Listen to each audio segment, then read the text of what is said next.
Halo teman-teman, di materi kali ini kita akan membahas tentang jurnal. Yeay! Nah, apa sih jurnal itu? Jurnal adalah catatan permanen pertama tempat transaksi yang sudah terekam dalam formulir dicatat. Misalnya, faktur penjualan, faktur pembelian, bukti kas masuk. Nah, jurnal juga bisa disebut dengan Book of Original Entry. Lalu ada jenis-jenis jurnal. Yang pertama itu ada jurnal umum atau General Journal. Nah, jurnal ini digunakan untuk transaksi yang jarang terjadi atau tidak termasuk dalam jurnal khusus.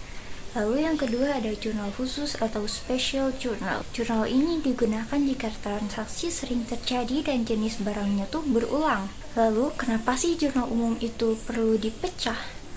Jurnal umum perlu dipecah yaitu untuk mengkelompokkan transaksi yang sama, mengurangi beban pembukuan, meningkatkan pencatatan oleh banyak orang, meningkatkan pengendalian intern. Nah, jadi gitu teman-teman. Lalu ada prinsip dasar perancangan jurnal. Yang pertama, jumlah jurnal harus memadai. Yang kedua, nama kolom harus sesuai dengan rekening di buku besar.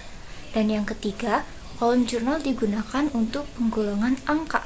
Keempat, harus ada hubungan jelas antara dokumen sumber dan jurnal. Nah, jadi tujuannya tuh untuk meminimalkan penyalinan dan memaksimalkan efisiensi. Lalu ada beberapa langkah perancangan jurnal. Yang pertama, pelajari karakter transaksi perusahaan. Yang kedua, membuat jurnal standar. Dan yang ketiga, rancang jurnal sesuai frekuensi transaksi. Misalkan kalau tinggi memakai jurnal khusus dan sementara jika rendah memakai jurnal umum. Nah, gimana sih contoh jurnal khusus tuh dan standarnya? Yang pertama, jurnal penjualan metode periodik.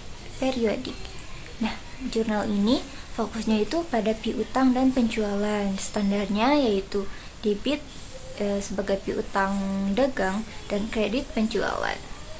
Lalu ada jurnal penjualan metode perpetual. Fokus tambahannya tuh ada di HPP dan persediaan aja. Jadi standarnya tuh debit piutang dagang dan HPP dan kredit penjualan serta persediaan. Lalu ada jurnal pembelian, fokusnya itu kepada persediaan, PPN masuk, utang.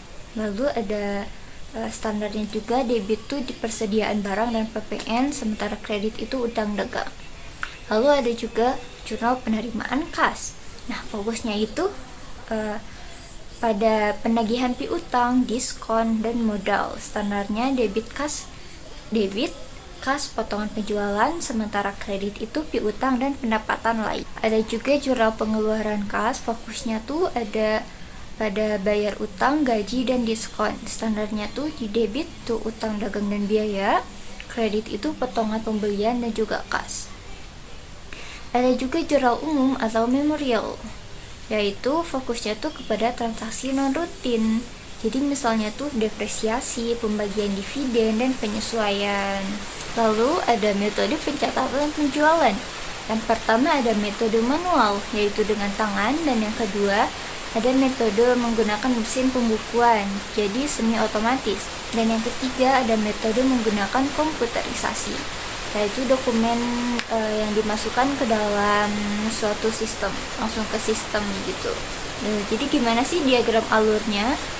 Yang pertama ada dokumen sumber langsung ke jurnal lalu ke buku besar, atau bisa juga dari dokumen sumber ke komputer, buku besar atau buku pembantu gitu. Nah, jadi gitu teman-teman. Gimana? Udah ngerti belum?